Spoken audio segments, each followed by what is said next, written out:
There exists a kind of creature in the world.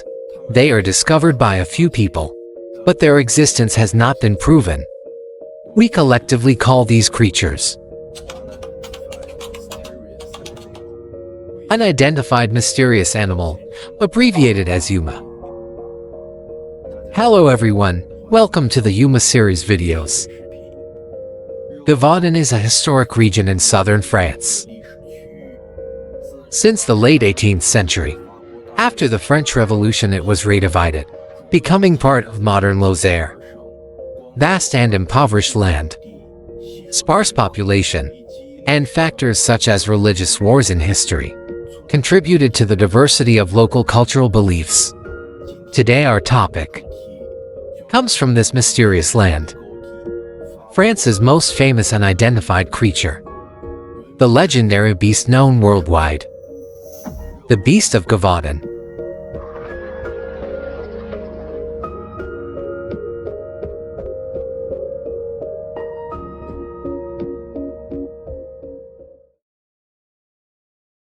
Like a wolf, but not a wolf. That's the most vivid description people gave of the Beast of Gévaudan. The Beast of Gévaudan refers to one or a group of wolf-like canines, large in size, as big as a young bull or even a horse. Slender legs, small ears, a wide mouth, covered with reddish or yellow-brown fur, with a black stripe along its back. Its tail was much longer than that of a wolf, and at the end, there was a tuft of dense fur. They moved swiftly, strong and extremely aggressive, frequently attacking humans in a short span, killing over 100 people, and seriously injuring dozens. Truly a bloodthirsty monster. Because this happened long ago, and scholars' interpretations of the events and the depth of their research varied, here I will combine the relatively complete written records I could find and share them in chronological order with you all. June 30th, 1764. In Vivarais, eastern Gevaudan, a 14-year-old shepherdess, Jean Boulet, became the first victim. She was attacked and killed by the beast while tending cattle. In some writers' records, it was noted that when her body was found, it was mutilated. Her liver and intestines, her heart, and all soft parts had been eaten. The next day, July 1st, because the girl could not confess before dying, she was buried without a proper rite. The parish priest's burial record stated that she was killed by a ferocious beast, and noted that the beast had been sighted weeks earlier, roaming the area. Although this event did not draw the authorities' attention, it was the first case with a definitive written record, an official report. Other records say earlier that month, the beast attacked a woman from Langon who was herding cattle. She returned home covered in scratches. She said the animal that attacked her looked like a wolf, but its head was longer, its mouth wider, its tail bushy, with a black stripe on its back. Fortunately, the herd blocked the beast's attack, saving the shepherdess. That year, on August 8th, a 15-year-old girl died in the parish of Puy-Lauren. At the end of the month, a 16-year-old boy, near Mende, was working in the fields near the Mercoeur forest when he was torn to death by an unknown beast. From early September until the 26th, 4 consecutive attacks occurred. On September 6th, a 36-year-old woman from the parish of Arsec was working in her garden near her home when suddenly a beast leapt on her, knocking her to the ground and tearing at her throat. Hearing her cries, neighbors rushed over with pitchforks, sickles and axes, and drove it away. On the evening of the 16th, in the outskirts of Gevaudan, Mercoeur, a boy from Saint Alban village, was on his way home from the pasture when he was attacked by the beast. His abdomen was torn open, and he died instantly. On September 28th, in Laurenti, A 12-year-old girl was walking alone down the mountain from pasture. Her mother saw her from a distance, but as she stepped out of the woods and around a large rock, a dark shadow fell upon her, raising a cloud of dust. From afar, her new clothes could be seen torn open. The girl's mother and two brothers ran frantically toward her, but when they arrived, they found her body horribly disfigured. Her stomach ripped open, the skin on her head torn away. She died a tragic death. At that moment she was only 5 minutes from the village. Near a creek, the beast's footprints were found, similar to a wolf's, but the claw marks were clearer and flatter. The frequent attacks soon caused panic among the locals. Its movements were very swift. It habitually attacked the heads and necks of prey. People feared this mysterious beast, afraid of becoming the next victim. Thus, the armed operations began. Everyone went out carrying weapons as much as possible. The lords of Vivarais and Auvergne also led their troops. They began large-scale searches in the forests around Langon. The best local hunters set out with their hounds. In Mende, during hunts in Langon and the Gevaudan highlands, several wolves were killed. One of them was enormous, possibly the culprit, but the priest expressed reservations. There are no clear records indicating when the authorities began taking action. But according to Professor Gene Smith of the University of North Carolina, the person most likely to have initiated the use of government mechanisms was the Bishop of Mende, Monsieur Gabriel Florent de Choiseul-Beaupré. In early October, or perhaps earlier, he contacted the regional lord of St. Priest, seeking to eradicate the beast. Since September, people described the monster's size as even larger than before. By October, this beast, or rather, the terrifying phenomenon called the beast, began spreading northwest toward the mountains of Margeride. On the 7th of that month, in the village of Apcher near Brussels, a 20-year-old girl was killed. On the 8th, in the parish of Thou-de-Père, in La Pouget, a 15-year-old boy suffered severe head wounds. His abdomen had 3 puncture holes from a sharp object. By late October, many wolves had been killed by the troops. Hunters also received generous rewards. But the series of tragedies did not cease. In early November, the Langon Dragoons declared that the campaign against the beast had somewhat reassured the local population. The regional lords and bishops offered a total bounty of 4,000 lives for killing the beast. By mid-month, large-scale hunts, organized by lords, nobles, and the army, had already exceeded 50, but this did not prevent further tragedies. From October 8th to the end of the month, there were 4 recorded attacks on adults. On November 23, 1764, news of a vicious attack finally appeared in the Avignon Gazette. This meant that the Beast of Gévaudan was now receiving media attention. By December, the rumors of the bloodthirsty beast had become increasingly bizarre. From a mere beast, it gradually turned into a monster with supernatural powers. Some said it could walk on 2 legs, impervious to weapons, and even immortal. In late December, the attacks reached their peak. In Vadrines and St. Luc, 8 attacks occurred in succession. There were also 3 reports from La Bessire Sainte Marie, because attacks appeared in multiple places in a short time. Some speculated it might not be a single animal, but a pack of unusual beasts. Some hunters even claimed to see the Beast of Gévaudan moving with its young. By the end of December, Bishop Gabriel Florent de Choiseul-Beaupré of Mende published a document. It spoke of war, natural and man-made disasters, and this extraordinary rampage of a beast. He told the faithful that their misfortunes came from their own sins.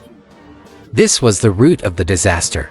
Finally, he ordered that starting January 6, 1765, 40 hours of prayers continue for 3 weeks, along with sermons and chanting, to cleanse the people's sins. However, faith did not stop the killings. Instead, in January 1765 alone, more than 20 attacks occurred.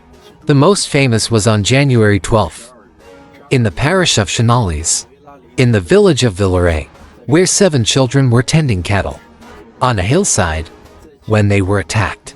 Led by a boy named Jacques Portefaix, they fought the beast until the adults arrived. Only then did the monster flee into the forest. Though they tried their best, the beast tore off the right side of one boy's face. Their unity and courage inspired the people. Portefaix was granted full education expenses and entry into the army. The other children also received rewards to some extent. On January 27th of that year, King Louis XV announced a bounty of 6,000 livres for killing the murderous beast. On February 1st, the massacres continued. In Hures, the beast chased an 8-year-old boy. Fortunately, he was saved by his father and the family dog. On the morning of February 16th, a hunt involving 20 parishes and thousands of participants officially began. The hounds eagerly searched for the target, driving the beast from its lair. A hunter fired and hit it, but it ultimately escaped. Throughout February 1765, 5 more people died to the beast, mentioning the leader of the dragoons, Duhamel. He was long-winded and did nothing effective, and as the soldiers' harassment of the locals grew worse, it eventually provoked the people's discontent. Of course, there was also another version saying that Duhamel actively responded to the incidents, but the locals refused to cooperate, which caused him to fail many times in killing the beast. In any case, the dragoons were eventually replaced. Louis XV sent professional wolf hunters, Jean de Navarre and his son François, to Gevaudan. They wrote to the Bishop of Nantes, describing their hunting plan, and brought 6 hunting dogs, as well as recruiting 30 excellent marksmen locally to organize the pursuit. In March, 23 attacks occurred, resulting in the deaths of 2 women and 6 children. On March 13th, Jean Boulet and his children were attacked in the garden of the parish of Saint Alban. He desperately tried to protect his children, fighting the beast with his bare hands, his body covered in scratches and bite marks. But despite all his efforts, his 6-year-old son ultimately died from severe injuries. Later, Jean's brave actions were rewarded by the king. In April, another large hunt was held, because a young boy spotted the beast, but his cries scared it away. By the end of the month, the second large-scale hunt still ended in failure. In May, 4 women were killed. Someone spotted the beast and fired at it, knocking it down twice, but it got up again, before vanishing into the bushes, disappearing completely. In June, over a dozen attacks were recorded, claiming for more lives. By July, the attacks had not ceased. Jean de Navarre continued to track the monster's movements, but 2 months of fog and rain rendered their efforts fruitless. On August 11, 1765, a servant of a local teacher named Paulic, Marie-Jeanne Vallée, was walking with her sister Therese towards the community farm when the beast ambushed them from the riverbank. Vallée happened to be carrying a spear-like weapon and struck the beast, piercing its chest. The creature screamed and staggered into the river, rolling several times before disappearing. The 2 girls described its chest as white, its back black, with a large, flat head and enormous teeth. Jean de Navarre examined the blood on the spear, confirming their account, and in his royal report, he named Vallée the Maiden of Gevaudan. This sculpture by French artist Philippe Capelin was created to honor Marie-Jeanne Vallée. and her heroic fight against the Beast of Gévaudan. On September 8 and September 13, 1765, two 12-year-old girls were killed in succession. The terrifying attacks continued. Soon Francois received reports that, near the Chases Abbey by the Elia River, a pack of wolves was seen, one of which was abnormally large. On September 20th, Francois and his men found the giant wolf in an orchard behind the monastery. They carefully approached to within about 50 paces, when Francois fired with a large caliber, long-barreled rifle, hitting it precisely. The bullet passed through its right eye into its body. To everyone's shock, it stood up again. Francois' nephew shot it again from about 10 meters behind, hitting it once more. But again it rose, staggering off in another direction, before running about 20 yards and collapsing dead. This became known as the famous Wolf of Chases. In Francois' report, he noted they had never seen a wolf of such size before, and he was certain the Wolf of Chases was the culprit behind the so-called Beast of Gévaudan. On October 1, 1765, the wolf was sent to Versailles to King Louis XV and displayed in the gardens. Meanwhile, Francois was tasked to continue hunting and eliminate the beast's mate and cubs. By November, the terror finally came to a temporary halt. People began to believe that the giant wolf killed by Francois was the true source of the bloodshed, but events soon proved everyone wrong. In December, 72 days after the wolf's death, another tragedy struck. 7-year-old Vidal was taken by the beast while herding. Another boy nearby, Jean Chastel, pursued it, and with a spear rescued the child. On December 10, 14, 21, and 23, more attacks followed in succession. One 13-year-old girl from Utrecht was found only as a pair of hands and torn clothing when people discovered her remains. Meanwhile, in distant Versailles, the king had already declared victory. A priest of Gevaudan, Jean Ollier, tried to write letters persuading the authorities that the beast was not simply one big wolf, but another monster still at large. But his letters received no reply. The stuffed specimen of the Wolf of Chases was destroyed in the early 20th century.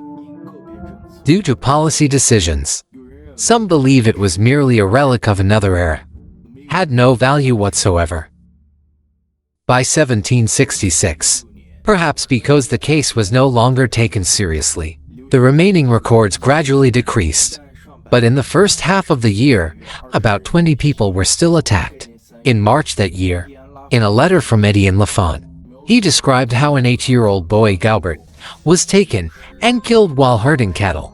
The subsequent series of small-scale hunts organized locally did not yield any substantial results, but the monster's attacks did seem to become less frequent than before.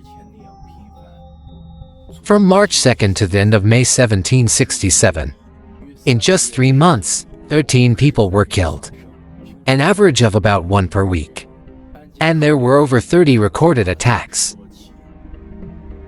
In June 1767, a pilgrim named Jean Chastel killed a monster with a shot in the Tenazur forest.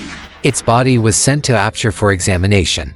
Royal Notary Roquetian Marin confirmed the findings and issued an official report, but since the remains were incomplete, he could only speculate that it was a large wolf or dog. Its exact species could not be determined. Later the body was sent to Paris, where French naturalist Georges Louis Leclerc, Count of Buffon, examined it. But unfortunately, due to the long journey, poor preservation, and hot weather, the carcass was badly decomposed by the time it arrived. he could only conclude that it was probably a large wolf, nothing more. From then on, the nearly 3-year-long wave of terror finally came to an end. People passed on by word of mouth that Chastel, the great hunter, was the one who put an end to the Beast of Gévaudan incident. The hunters who took part in the case also received their due rewards. The above is the main information about the Beast of Gévaudan, because there were so many cases. Some of them, although described in great detail, were not included in this video. For those interested, you can look up and translate those written records yourselves. Regarding the Beast of Gévaudan, the greatest mystery is undoubtedly what kind of creature it really was. British social critic Charles Dickens once said, "No one knew where this creature came from, and as for its appearance, no two people ever gave the same description. Yet its presence caused widespread panic." Yes, despite numerous sightings and attacks, descriptions of the Beast of Gévaudan varied strangely. Differences often appeared in fur color, body size, facial features, and behavior. And speculation about its true identity was sharply divided among scholars. One theory claimed that the Beast of Gévaudan was simply one or several unusually large wolves. This theory was mainly based on Marin's official report, which described the animal's external features in detail, including its teeth. According to French historian Jean-Marc Morisot's research, from the 17th to 19th centuries in France, there were roughly 2,000 recorded wolf or wolf-pack attacks on humans. Wolves were always a threat, and man-eating wolves were not rare. He believed the residents of Gevaudan were deeply influenced by fear and collective hysteria, their minds branded with the terror of their era's popular culture. This stood in stark contrast to the so-called intellectual elite's perspective, most of whom mocked such superstitious beliefs. Professor J.M. Smith of the University of North Carolina argued that the so-called beast was simply wolves, and the monster should be seen as a product of its time in France. After the 7 Years' War, French society was filled with tension and unease. In the mid-1760s, the unique tensions in France spread anxiety and panic, which fueled the image of a monster in people's imagination, filling their hearts with fear waiting to be unleashed. The army, church, monarchy, and other authorities gave the impression that an evil force was invading the southern countryside. Fear affected people across all social and political classes. Thus, the monster was also a product of its time.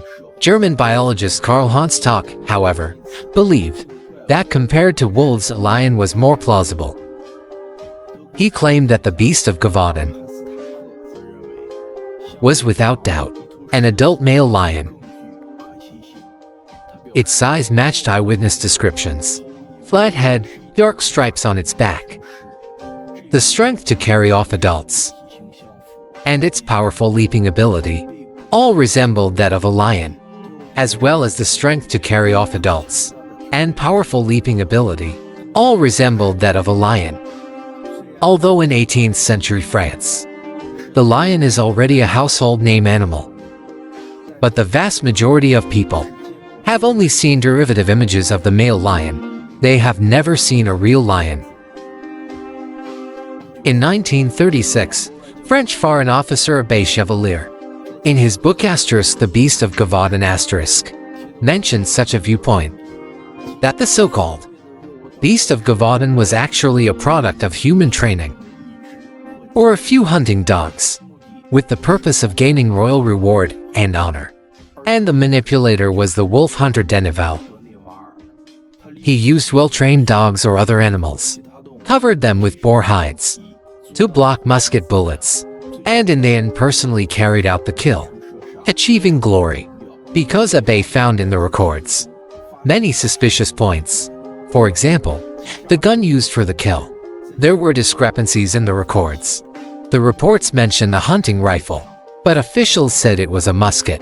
Another example, the identification of the Wolf of Chases was unusually efficient. Around Chases Abbey, it seemed that everywhere, people had seen this beast and identified it on the spot. Most suspicious of all was on September 23, 1765. Governor Beaufort of Clermont wrote to Deneville, stating that on the evening of the 22nd, he had received the corpse of the Chases wolf and had begun embalming it. But the Chases wolf was said to have been killed on the 20th. That means right after being killed, it must have been sent off immediately. It required entrusted transport to arrive on time.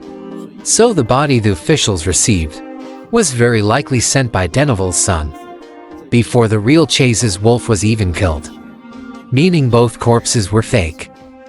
Similar viewpoints were also expressed in 1946 by French writer Henry Perrault in ** The True History of the Beast *. He elaborated on this.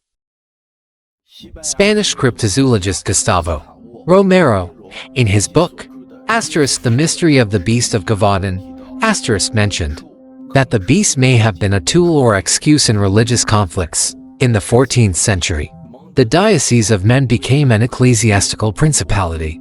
The bishop became the Count of Gevaudan, ruling over the land. Within the diocese, the Bishop of Maine's position was extremely high.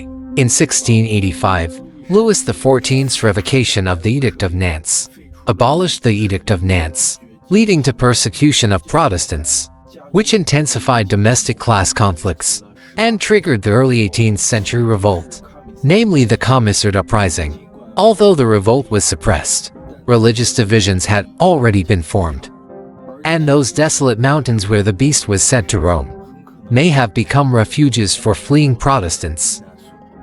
French folklorist Veronica Campion-Vincent believed that the so-called beast attacks were very likely Protestants settling scores with Catholic residents, and in more recent times, the mid-18th century, conflicts between Jansenists and Jesuits were of a similar nature.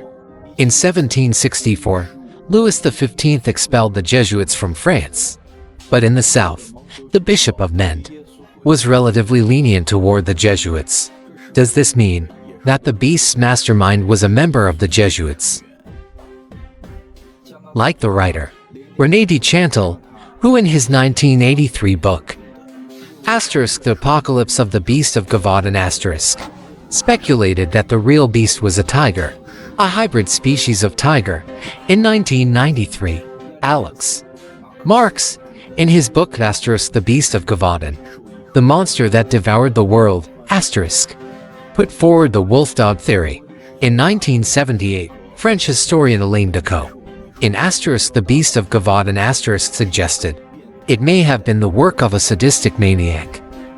French writer André Aubizac spent a great deal of time researching the story of the Beast of Gévaudan, and in 2009 and 2010, he published two related books in succession.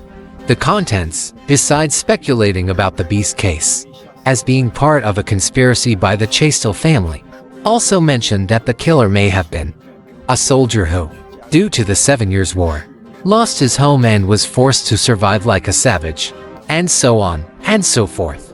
Speculations about what the Beast of Gévaudan really was can be said to be extremely chaotic.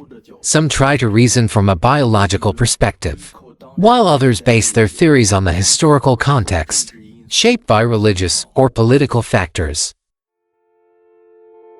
Based on all the information I could find, I personally believe that compared to lions, tigers, or hounds, the theory of wolf pack attacks is indeed the most reasonable explanation. Although the earliest records said this creature was like a wolf, but not a wolf. In reality, almost all eyewitness reports, aside from differences in detail, describe this creature as a wolf. We have reason to believe that the attacks in Gevaudan were not caused by a single animal, or even the same pack of animals. Wolf attacks and tragic incidents were simply amplified at that point in time, leading more people to blame ordinary wolf attacks on the so-called Beast of Gévaudan. In addition, conspiracy theories also hold some validity.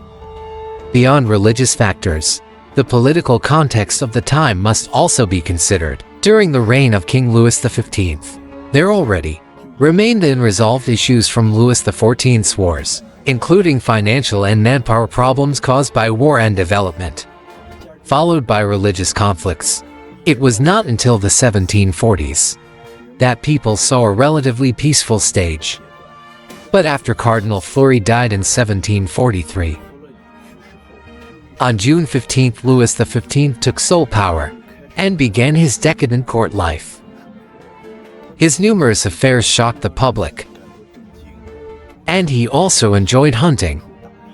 So when the Beast of Gévaudan, a bizarre man-eating animal from a remote region, emerged, it piqued his interest. Sending troops and wolf hunters was, in fact, an attempt to capture this fierce beast. As a trophy, he once offered a reward of 6,000 lives for the carcass of the Beast of Gévaudan. A huge sum of money can make people lose themselves, and that is true in every era. Considering this, fabricating stories, inventing lies, even keeping animals captive to deceive the king were all possible. Of course, speculation is still just speculation. To this day, no one knows what kind of animal, centuries ago, caused such a sensation in France, destroyed corpses and specimens, turned it into a puzzle that still haunts history. We can only rely on a few early documents and large amounts of modern research to try to infer the truth of the beast. At the same time, its story has also provided many cultural creators with excellent material. Over the years, novels, films, and TV dramas based on the Beast of Gévaudan have continuously emerged, constantly reshaping the public's image of this legendary beast. I believe the story of the Beast of Gévaudan will not end here. Just like the IDM incident report, which was not discovered in the French National Archives until the 1950s, perhaps more detailed reports remain hidden, waiting somewhere to be explored and unearthed. As the saying goes, the unknown is always greater than the known. This is also the charm of Yuma. Alright, that's all for this video. Thank you for watching.